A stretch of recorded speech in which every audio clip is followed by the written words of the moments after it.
compliant. This is going to be more like a compliance series, as we're going to look at standards and how you can, implement one, to cover for as many as possible. And this is really going to be beneficial, especially to small scale businesses. Basically these standards are, security measures you put in place for not just your environment, but for the users and also the organization. And with us here to demystify this is Ralia Adamu. Ralia Adamu is the Head of Governance, Risk and Compliance here at Cyber Bureau. Ralia Adamu, if you're ready, please, you have the floor now. Thank you.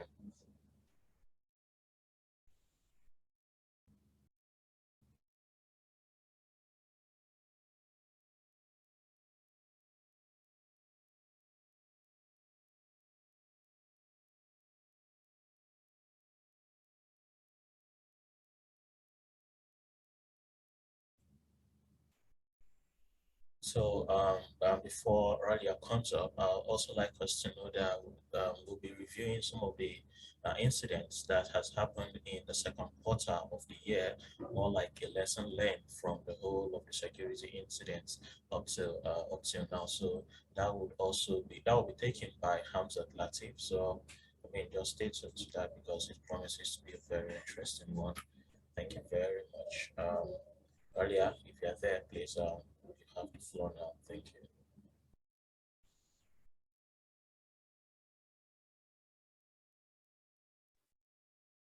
Okay, good afternoon, everyone. My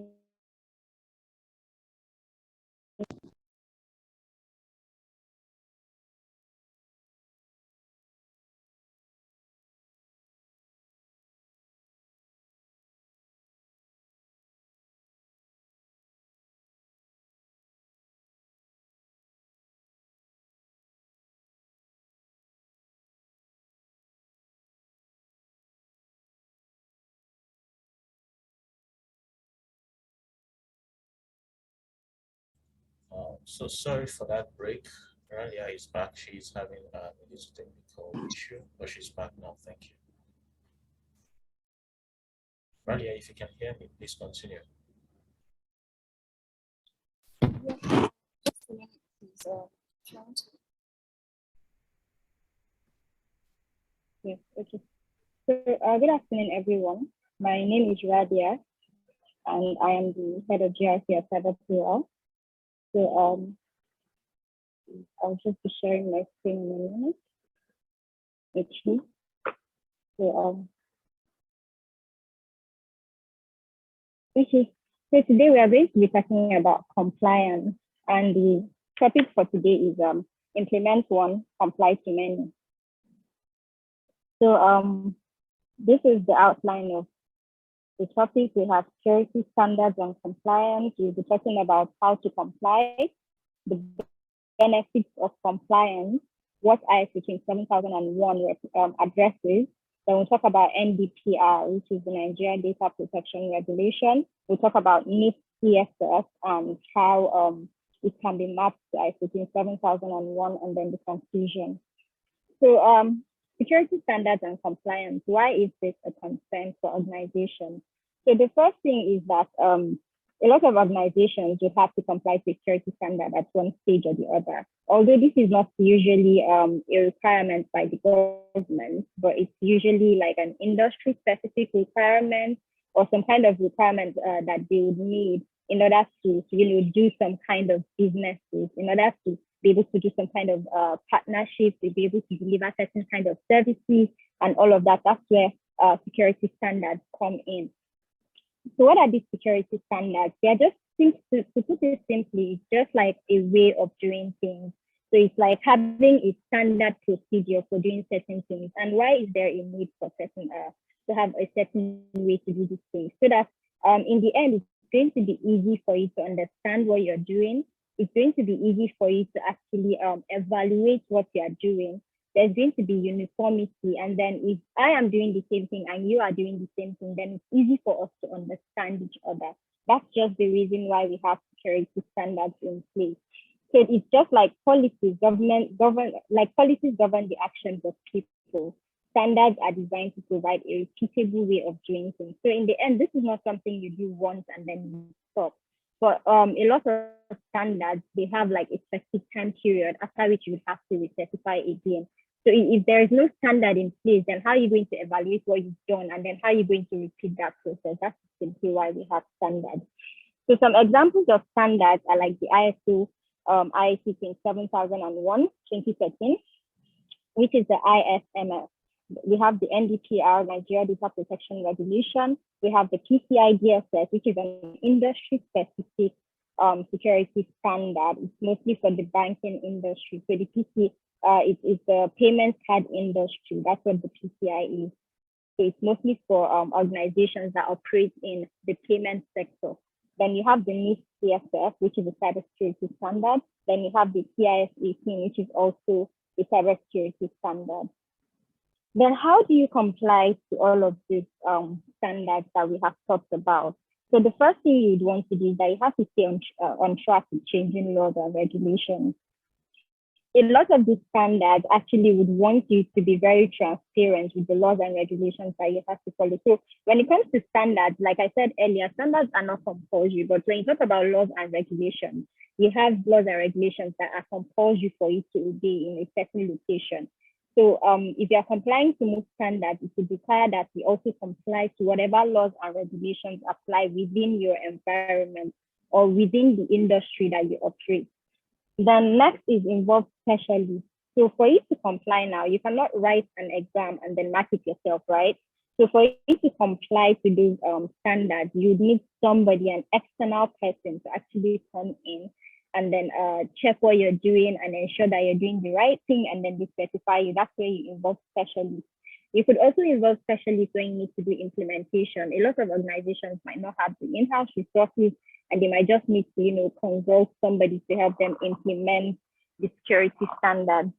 Then you have ensure employees follow right procedures. So some of these procedures that you must have put in place when you're trying to implement, you would want to ensure that your employees are actually following it, they are doing the right thing. And how do you do that? It's by putting controls in place that can help you to check whether or not your employees are doing this thing that they're supposed to do. It's by putting controls in place that can help you to measure and evaluate the effectiveness of what they are doing.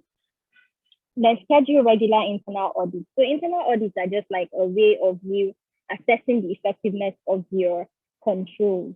That's what internal audits basically help you to do. So it helps you to check, okay, we have this in place, how is it going, what is missing, what can we do to improve it, and all of that. That's basically what internal audits are.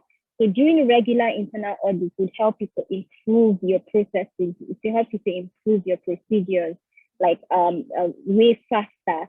For somebody who does like internal audits, let's say twice a year, and somebody who does internal audits maybe once in 2 years, there's going to be a very huge difference. Because every time you do your internal audits, you see areas for improvement and then you improve.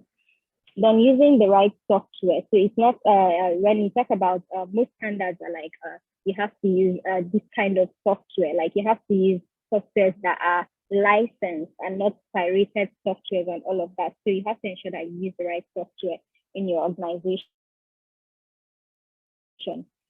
And then on the right side of the screen, you can see standard strategy, policy, rules, control, requirements, regulations, audits, risks, laws, and practices. These are all of the things that come together to help you to comply to standards, because every standard will end up having like a strategy, you would end up having policy documents that you create as a result of implementation, you end up having certain rules, you end up having controls that you need to put in place, you have requirements first as a standard, like every standard would need requirements that it has, and then we implement controls in response to those requirements. So all of these things put together now are the things that would help you to stay compliant as an organization. Then what are the benefits of compliance? Now, when we talk about ISO 27001, because ISO is not an industry-specific standard, it's like a general standard that any industry operates, any organization operating in whatever industry can easily comply to, then it makes it something that everybody should actually do, as long as you have the resources, you have the expertise and all of that. So what are some of the benefits? When you implement ISO 27001, it's going to improve the security of your organization. Definitely. If you have gone through the controls that we have in all of that standard, then you understand that as long as you implement it and do the right thing, then you're going to definitely improve the security of your standards, because everything at the end of the day is about identifying risks and thinking of how to bring these risks down to an acceptable level, right? So when you bring those risks down to an acceptable level, then you have improved the security of your organization. Next we have is good governance. When you implement security standards, it's just like having people, and then you need to govern these people. So if you do not have rules in place and you say, okay, you're allowed to do this and you're not allowed to do this, then it's going to be very hard for you to even govern them, right? But when you have something in place that everybody knows, okay, this is how I have to go about this is what I should do, this is what I shouldn't do. And that's what standards are in place for. So by the time you comply to these standards, then in the end, you're going to have good governance structure. It's going to make governance easy for every organization. Next, we have increased international recognition. So ISO is an international standard.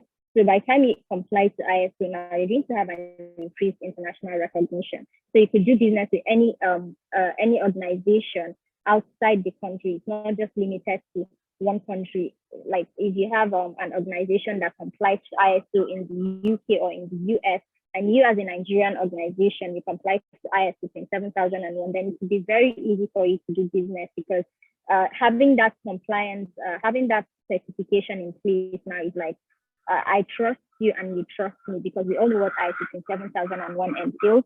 We all know what is what you need to do, what you need to put in place, and all of that. So the next we have is improved customer satisfaction. So improve customer satisfaction by implementing controls. It's all about protecting data, right? If me as a person now, I'm a customer of your organization, and you're trying to protect my data, it's like you putting me first. And at the end of the day, whatever service you're trying to deliver to me, then I'm going to be satisfied with that service, because I know that you're putting me first and you're protecting my data. And whatever data I provide to you, that data is going to have integrity, and it's going to be confidential when it has to, and it's going to be available to me whatever time I need it. Because that's the aim of implementing standards, right? It's to improve the confidentiality, integrity, and ensure availability of data at all times. So there's definitely going to be improved customer satisfaction. Then the last one you have is competitive advantages. So if you have an organization complying on one hand and you have another organization that's not complying, then you're going to definitely be an edge above that other company that's not that other organization that's not complying, because people will tend to trust you more. As you can see in the beginning, there's improvement of security, good governance, there's improved customer satisfaction, there's an increased international recognition. So definitely that's going to put you ahead of other organizations that do not comply to ISO 27001. So these are just some of the benefits of compliance, and this is why organizations should take it seriously and should strive to actually comply to some of these standards. Then what does ISO 27001 address? So it has 14 domains, and here you can see it has information security policy, it has HR security, access control, physical and environmental security, and the rest. So for the sake of time, because this webinar is actually not based off of ISO 27001, it's to tell us how we can implement it, and then it's going to help us to comply to other standards that we have. So we're not going to go into details. These are the 14 domains. And if you look at them, you would understand that these 14 domains actually address every aspect of your business, from the HR to the access control within your organization, to operations security, to how you manage your assets, to how you even relate with suppliers and third parties, to how you your system acquisition, development, and maintenance for software, for business continuity management. It actually addresses every aspect of business. So you can see that if you try to implement this standard, then it's actually going to cover everything that has to do with your business. Like no part is left. outside. It encompasses everything. So now we're going to be talking about the NDPR. So what is the NDPR? It's the Nigeria Data Protection Regulation, and this regulation was developed to actually help protect the personal data of citizens of Nigeria. So every person living in Nigeria, or even if you're living outside Nigeria and you're a citizen of Nigeria, then NDPR applies to you. So this is just like trying to protect the personal data of its citizens. So what are some of the requirements of the NDPR? You have explicit consent. So NDPR requires that before you process the data of a Nigerian, you have to get their consent. You cannot process somebody's data without their consent. You have the next is lawful processing. So you can only process the data for what you say you want to process it for, and nothing outside of that. So these are some of the requirements, and these are the things that at the end of the day would help to keep your data as a Nigerian protected. So explicit consent, lawful processing, data integrity and storage. So whatever data an organization is holding of a Nigerian citizen, that data should have integrity. And the storage, there should be some kind of retention period around how long they want to store your data for, right? It shouldn't be that you just give your data to people and then they end up keeping it for as long as they want, or even outside, after you have finished doing business with them and you've forgotten that you even gave your data to some people and they're still there holding your data. So all of these things should be stated like explicitly when you want to collect somebody's data. You should let them know how long you want to keep their data for, how you're going to store their data, and you should make sure that you're only doing what you're supposed to do with it. Then the rights of the data subject is also something that the NDPR addresses. So okay, I was just checking the chat. So you have the rights of the data subject. So as a data subject now in this case being a Nigerian, because the NDPR is only meant for Nigerians and anybody that's not a Nigerian, then it doesn't apply to that person. So the rights of this person now would include, they have the right to actually tell you as an organization to stop processing their data. They have the right to make changes to their data. They have the right to get a copy of their data for something that they might want to do, and all of that. So these are some of the rights of a data subject that NDPR requires as an organization. As long as you hold a Nigerian data, then you have to respect all of these rights. Then data security. Now, in the end, you have to secure their data. When you keep the data of Nigerians, you're not just allowed to just keep it anyhow, not put necessary security controls in place and all of that. You are mandated to secure that data as much as you can. So there are some controls that are in the requirements. Now, like when you look at this part in detail, then you see some of the requirements that you're expected to actually meet for you to ensure that the data of Nigerians are secured in your organization. Then you have okay. Next is the ISO 27001 and NDPR. So now we are going to look at how the ISO 27001 and the NDPR are actually similar. Let's say some of the similarities that they have, how they actually address same issues in those standards. So the first here is that NDPR specifically addresses personal data and outlines controls to protect it. ISO 27001 incorporates encryption as a control to protect data, as well as the capability to restore data. So for NDPR, it's all about how to protect personal data and controls that would help to protect personal data. But for ISO 27001 now, you have encryption. Encryption is part of the requirement. It's part of the control, set by ISO 27001. And by the time you implement encryption, it's going to help you to protect data, right? And you have backup. Backup ensures that whenever this person wants their data, it's readily available. Whenever people want to have access to person data, it's readily available. So you can see that some of these controls in ISO 27001, even though they were not specifically made for personal data, or they were not specifically developed to address the same issue as the NDPR. At the end of the day, you have them still addressing the protection of data. So that means by implementing ISO 27001 would help you to comply to these requirements of the NDPR that have been stated. Then next we have ISO 27001 and NDPR direct organizations to identify certain risks and implement controls that can bring those risks to an acceptable level. So at the end of the day, like I mentioned earlier, standards are all about, identifying risks and bringing them down to acceptable levels. And that is what the NDPR and ISO 27001 actually try to address. So you have controls in the NDPR that says protect people's data, make sure you have encryption, make sure you have firewalls, make sure you have you do like data minimization and all of that. Those are all controls that at the end of the day, they are trying to reduce risk that data is exposed to. The same thing with ISO 27001, you'd have to doing a risk assessment is part of ISO 27001, and doing that is basically identifying those risks that the data has, and then that the data is exposed to rather, and then thinking of implementing controls that would actually help you to mitigate or to reduce those risks to an acceptable level. So you can see that at the end of the day, you also still have both standards addressing the same issue but in different ways.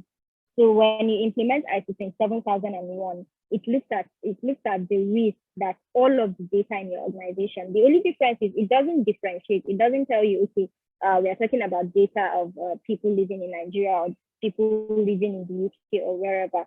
It talks about all of the data that your organization holds and how to protect that data as far as that data is classified as an asset to your organization. Whereas the NDPR now talks about just the data of Nigeria. So if you as an organization now hold a lot of data and you've implemented ISO 27001, you're actually protecting that data already.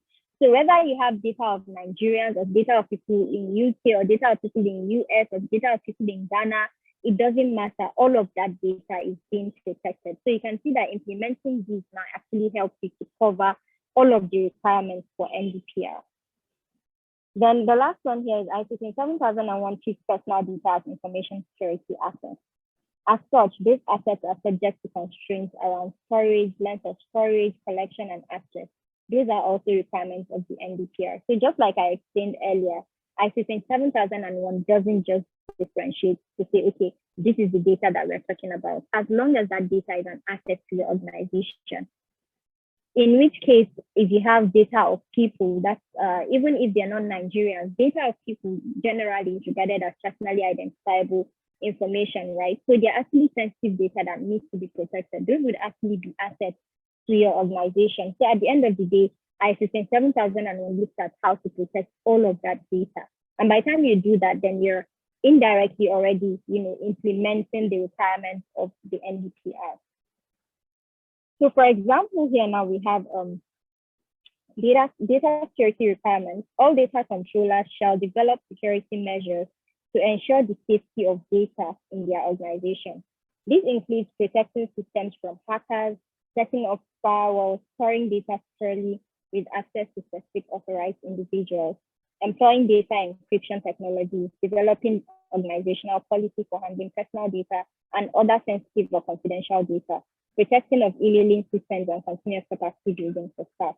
So if you look at this example here now, it's mainly talking about, setting up firewalls, protecting your system from hackers, having things like antivirus, having encryption and all of that in place. And then if we look at the ISO 27001 Annex A10, it addresses cryptography.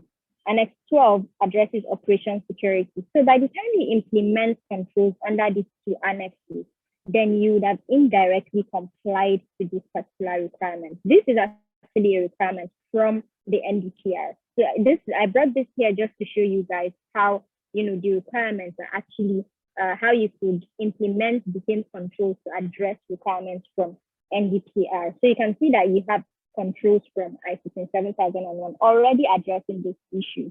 Only difference, again, like I have said earlier, is that the NDPR is very specific about the data of Nigerians. But at the end of the day, whatever data you have within your organization that's an asset to you, the ISO 27001 is actually going to help you protect that data.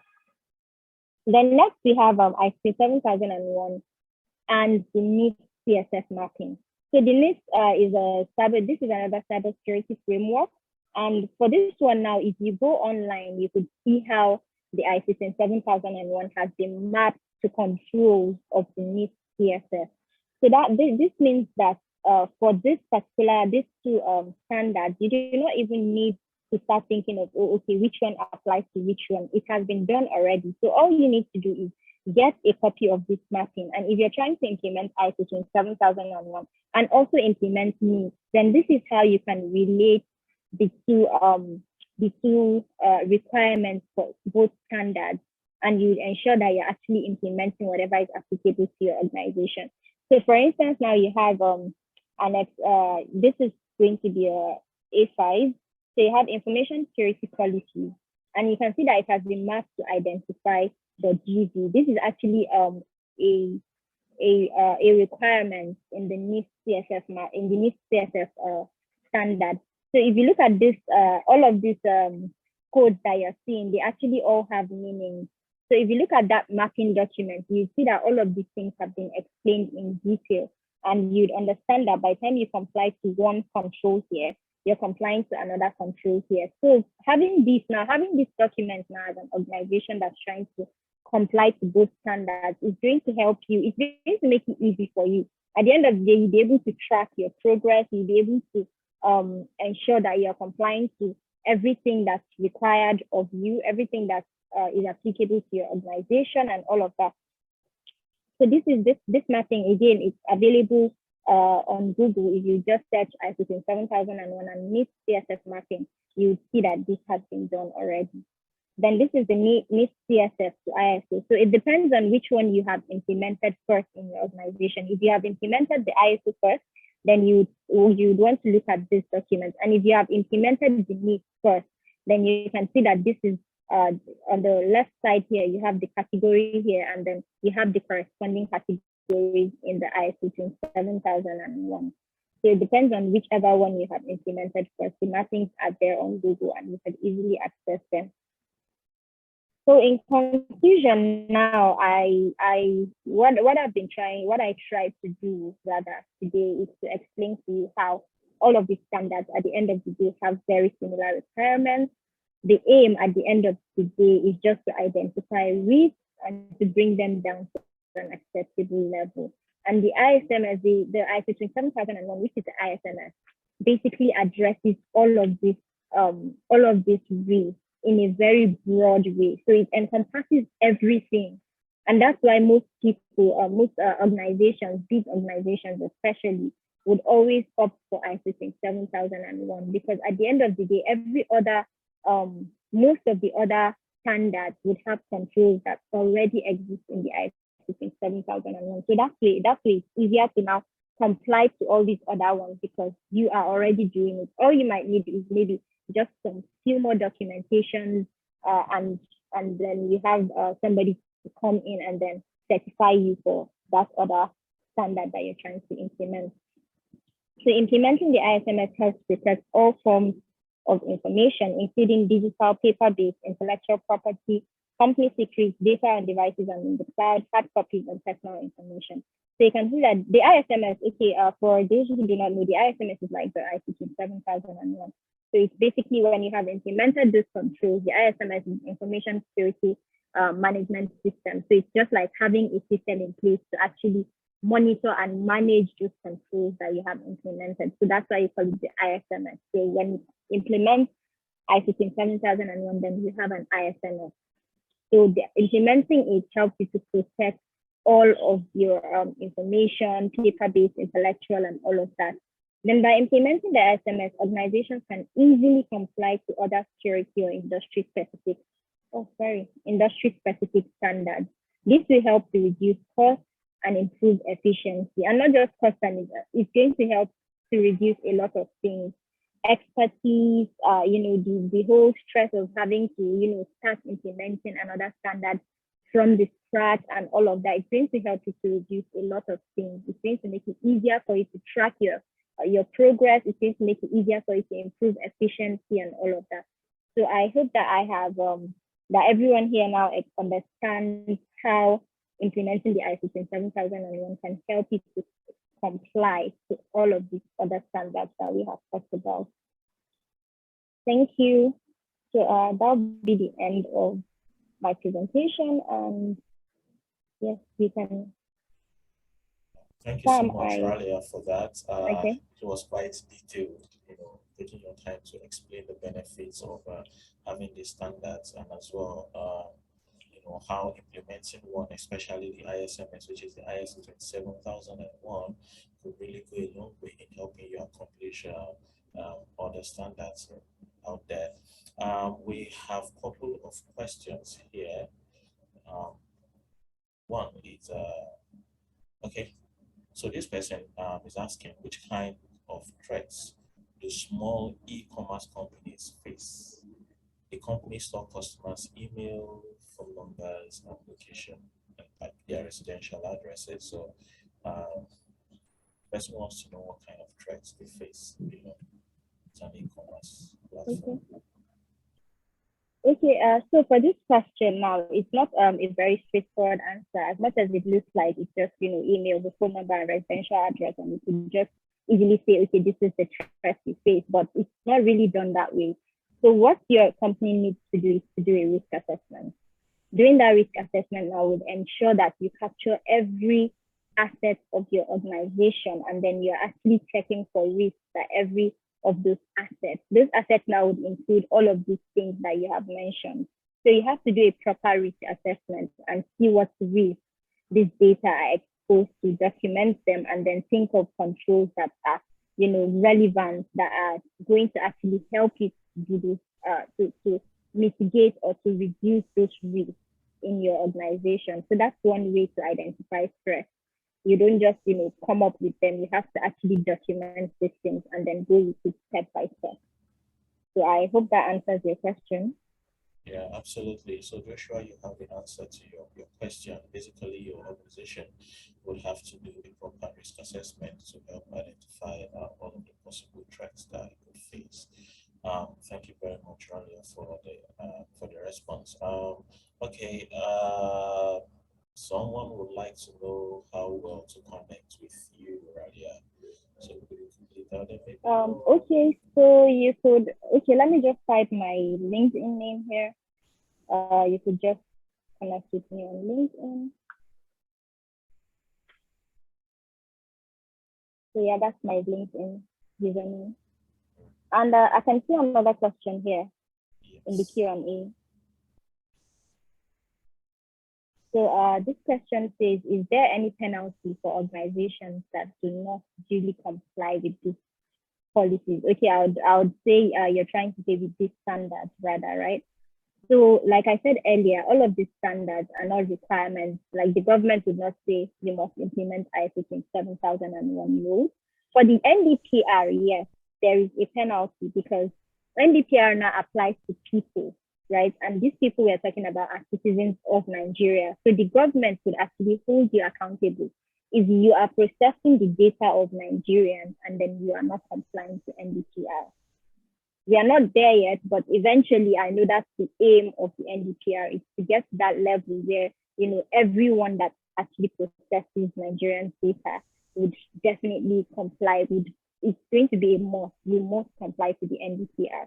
But right now we're not yet there, but yes, for standards like NDPR, you have to, there's going to be penalty. But for other standards like ISO 7001, NIST, PCI DSS, no, nobody's going to say why you're not complying to this. The only thing is that you might want to carry out some kind of business operations now, and then it's going to be a requirement for you to carry out those business operations.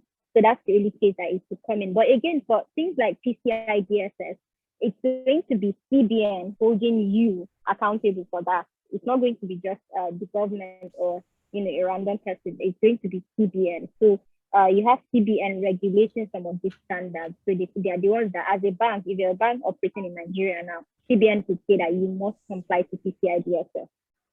You get, so that's how it works. But for ISO, nobody says you must comply to ISO, except, like I mentioned, you need to do some kind of business operations, maybe with a third party or with the government or with any other organization, and they put that as their requirement.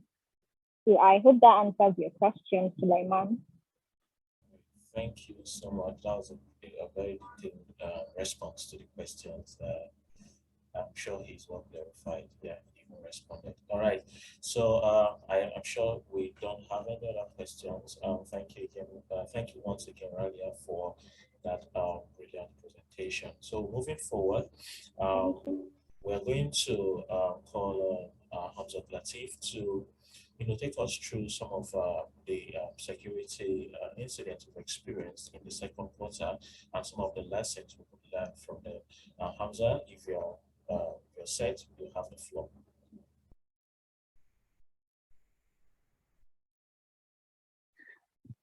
Hi Sam, can you hear me? Can everyone hear me? Yeah, I can hear you loud and clear. Yeah, okay. It's nice to go ahead. It's nice to be back here again. We're going to be talking about most of what has happened in the Q2, and just like we did in the last quarter, we are able to pick up a lot of lessons from those things. So today we're going to continue to do that. I just need a minute so that I can share my screen and everybody can get to see that.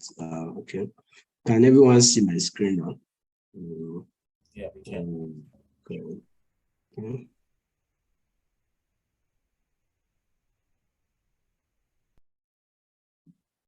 Yes. Okay, can you see that right?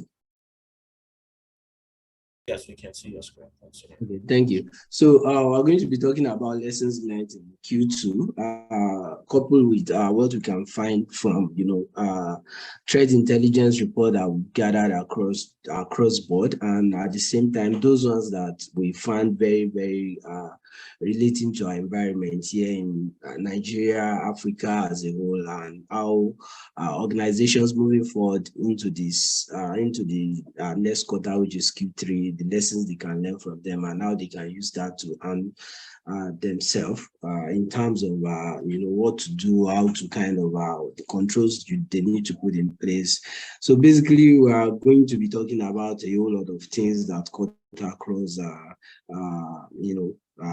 things around operational intelligence, vulnerabilities and CVs, things around the dark web, UMINT, and couple of those things, details that we've gathered from our end here. And at the same time, we're going to be speaking to maybe some kind of intelligence that speaks to things around cryptocurrencies, bridges, and data leak. So for the month of April 2022, we have all of what we have in this box here. All of what we have here are a couple of incidents that has to do with ransomware, or most importantly, those that has to do with maybe some other forms of malware that attacked, or maybe that kind of security incident that affect organizations all across the world. So in the month of April, we have this very interesting case from Nigeria, which is I think a lot of people already know. This is a security incident that was recorded by Bed Niger, and I think yes, we internally we knew the fact that the organization followed up to be able to resolve the problem, and a lot of people were put in the know of some of what they had to do to ensure that they get their systems back. But not just on the African space, the ransomware team, the ransomware gang, they have continued to kind of eat on businesses, eat on organizations, and most importantly, they are even focusing on utility companies. Like as we can see in Germany, we have something from a company called Modest, and they eat them. It's a ransomware incident. Snap is a US-based automobile tool manufacturer. We also had a couple of incidents on their end as well. So if we look at this box, we have a couple of product or security, maybe product that we use in various organizations that are vulnerable, and maybe they have some kind of critical vulnerabilities on them. I think for the VMware Spring Core, if you could remember, I think in this month we have something that has to do with the Spring for Shell vulnerability. So most of these products we have here, they are vulnerable. They released there are a couple of patches that have been released on them, and we are bringing this to the notice of our viewers or people that are listening to be able to kind of do one or two things around following up with the patches so that they can stay protected and the bad guys will not take advantage of those vulnerabilities. So some of the most interesting things that we've picked in this month is more of something that has to do with imagine most of us have VLC media players in our phone, but today there's this intel out there that is speaking to some couple of APT groups trying to use that to leverage. There's a vulnerability on there. They were using that to kind of leverage some kind of cyber espionage campaign by stealing data from NGOs, government and legal organizations and religious body. So the Spring for Shell vulnerability that I mentioned, yes, is currently being exploited. That people are still exploiting. So for it's affecting VMware Spring Core framework. So it has to do with some stuff around Java, some kind of other version of Java. So we hope that if you have a product that are similar, that are in this category, you kind of follow up and do some things around fixing that. Then for many of the startups that we have in this part of the world, especially in Nigeria today, most of them are leveraging the blockchain and crypto currency technology, the blockchain technology. Some of them are into crypto and all of that. So there is this advisory that came from the FBI, the CISA, about this non-APT group called Lazarus. They were found to be targeting their employees to steal credentials and gain access into their data. So it is very important to take into cognizance this. So there is this popular lemon duck botnet miner that we've also noticed that currently they are affecting Docker servers across the globe, and for many startups, for many businesses today, they are leveraging Docker services in some way. So we should try to look out for to understand what is happening within the network of our Docker, to really know, to be able to really understand if there's any malicious communications they are having to the outer world. Then the NSO group have been, we are all aware of the NSO group, which is the Pegasus software, the popular Pegasus spyware that's, so I think some kind of information are out there today that, yes, some European officials are being allegedly infected with the malware. So now let's just come to think of it. We are getting closer to a period where we have our people traveling out, going up and down, like that could be called for the usage of some of these tools on our people as well. So we feel like, yes, this information should be out there and people should be in the know. So in the month of May 2022, we have some couple of interesting attacks which had to do with, most of them are mostly ransomware. So we understood the fact that from Q1, couple of new ransomware gang have emerged, like the Black Cat, we have the likes of Black House. We're going to get to see some of these guys, and they are out there already. They are infecting different organizations. They are bringing down availabilities of services to customers. And this is a target on the country, this Costa Rica. They had to kind of declare state of emergency because they had ransomware deployed in all their public health services and all of that. So in the month of May, we have this this general report around this F5 big IP networking devices. There's this popular vulnerability that was released on that. Mozilla, Microsoft, and Google also had a couple of patches around their vulnerabilities, and I hope people have started working on that. So there's this very particular interesting stuff about this red line stealer malware. It's a malware that steals credentials from people and all that. So on our own part, because of responding to some couple of incidents, we came across this very particular red line stealer malware, and so there's particular information on it in the month of May around the fact that, yes, it's out there. Some people are selling it in the dark ground, in the dark web underground, and they are getting these data. They are using that to steal data from organizations. So we have to be in the know and pay attention to this. Then for many reasons, we have the Black Hat ransomware. They are now deploying a new method around this ransomware trend, and now these guys, FBI is warning organizations against around them because they kind of breached over 60 organizations just in the short period of time they started, and now they are trying to fire up the number. One of the incidents that we also noticed that target critical national infrastructure in India is that of this attack against this SpiceJet airline.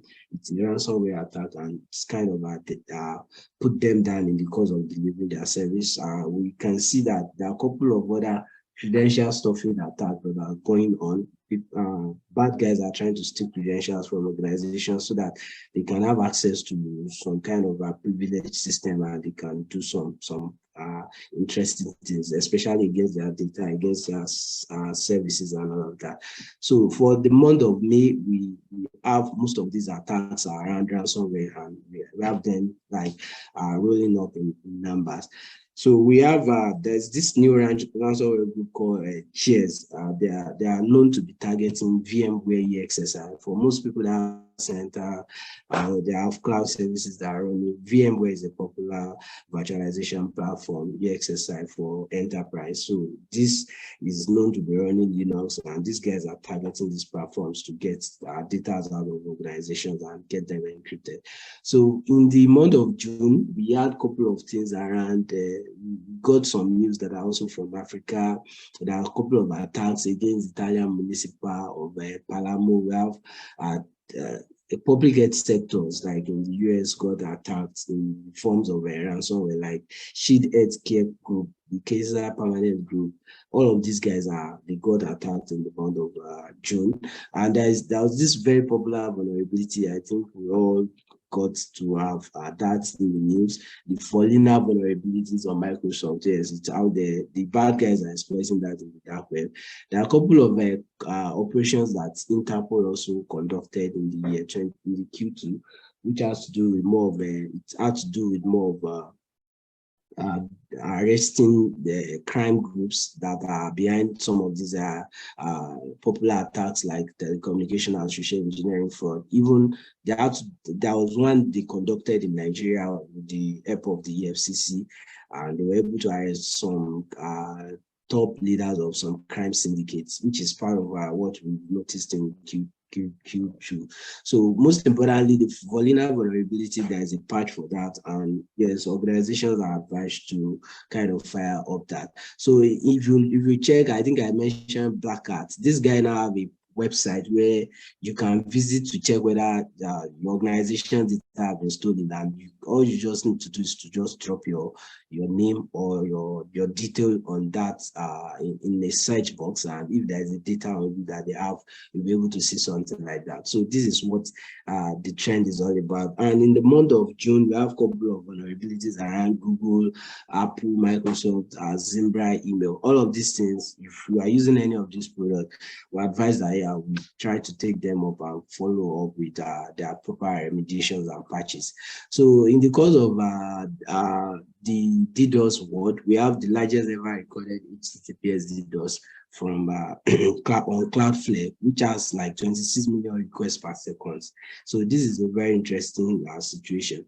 So for the month of for the Q2, we have a couple of high critical CVs that were reported, and they are still leveraging those CVs in the dark web. The bad guys are leveraging them. We have critical national infrastructures of organizations of countries that are being targeted by multiple breaches and attacks, as you can see. And yes, what is happening between Russia and Ukraine has fueled a whole lot of opportunistic hacking, and there are a whole lot of tools that are coming up, even in the wild, and they are leveraging them as well. So we notice the fact that yes, there are a couple of disruption of forums and underground rooms in the dark web. Like most of the dark web where we sit to listen out to get some kind of detail, because of this invasion, some of those forums they've been disbanded. Some of them have been shut down by FBI and all of that. So we've noticed a couple of these things. And in our space here in Nigeria, we have a couple of findings from our CTI teams that reveal that some threat actors are leveraging Cuba strike framework within government MDAs, trying to kind of move around to steal data and all of that. I think this was immediately after the Bed Niger incident. We started noticing noticing that it's like there's a big campaign going around for organizations to be targeted and become a victim of ransomware. So in the course of some of the testings that we did, especially around security testings that was conducted, we noticed that misconfiguration, insecure design, lack of proper logging and monitoring are identified as part of our problems that are highly reported in the quarter of our Q2 of 2022. So I think that at this point, that's all of what we've got. So I think, Sam, you can come back. Oh. All right. Thank you so much, Hamza, for that detailed summary, I would say, of the reports. But I have a question, though.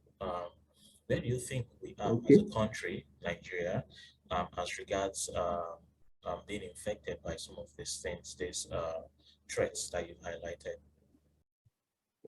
Okay, like as a country, what I think we are doing right now, which is of a disservice to us, especially to whatever investment we are putting into protecting our digital assets, is more of the fact that people are not reporting some of these things. Like most of these things are what we got to find from the kind of network we build out of our space, out of the space of the country. But imagine if we are getting report of what is happening within the country, to allow us to be able to share this information and keep us proactive. But right now, we are not currently doing that, which is what I see as a problem. People need to start reporting some of these things so that other organizations can get to learn about it.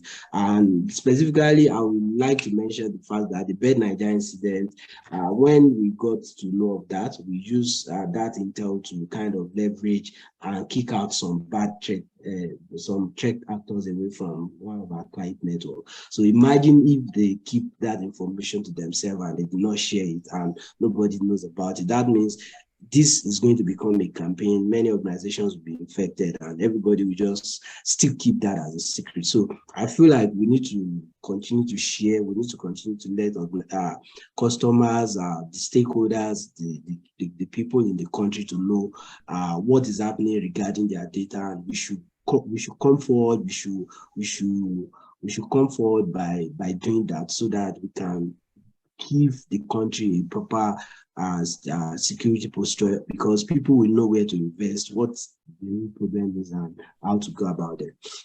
All right, thank you very much for that response, Hamza.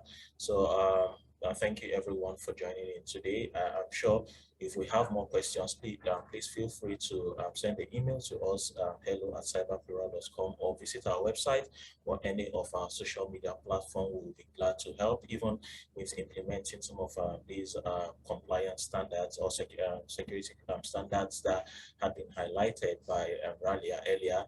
If you need help with implementing some of those things, be sure we'll be glad to help you out with that. And of course, looking at the reports of the incidents that have happened in the Q2, please feel free to reach out to us if your organization needs help with putting up best practices to ensure that you don't fall victim to any of those threats.